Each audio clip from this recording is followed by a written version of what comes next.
Magandang araw po, Pag-asa Weather Update. Alamin ang lagay ng panahon ngayong araw ng Sabado, September 9, 2023.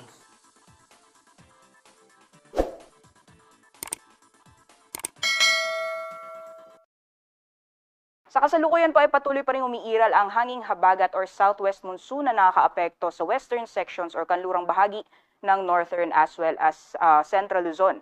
Although sa ngayon po may kahinaan yung epekto nitong habagat at wala po tayong inaasahan ng malawakang mga pag-ulan dulot na epekto ng southwest monsoon.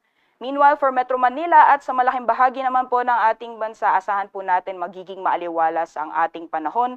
Liban na lamang yung mga tsansa ng mga isolated mga pag-ulan dulot ng localized thunderstorms. Sa Luzon area, magpapatuloy pa rin yung mainit at malinsahang panahon sa malaking bahagi ng Luzon. Although may mga tsansa pa rin ng mga isolated, yung mga mapanandali ang buhos ng ulan dulot ng mga localized thunderstorms, usually sa hapon po yan o sa gabi.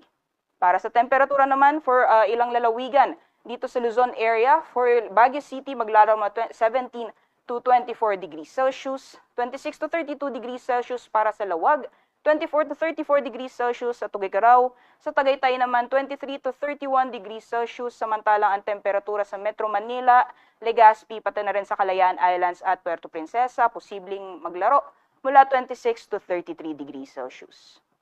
Gaya ng panahon naman dito sa Kabisayaan, pati na rin sa Mindanao, magpapatuloy pa rin yung mainit at maalinsangang panahon, liban na lamang yung mga tsansang isolated mga pagulan dulot ng mga localized thunderstorms.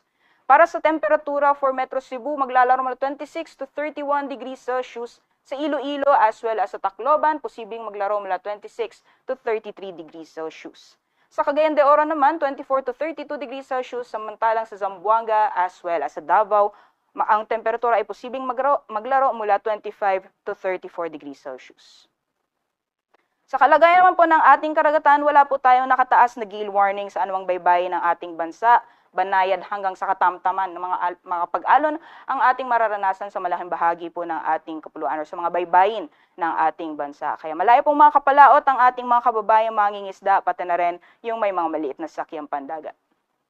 And this coming or next week, particularly this coming Sunday until Tuesday, posible pa rin po makakaranas pa rin yung mainit at maalinsangang panahon sa mga piling syudad ng ating bansa.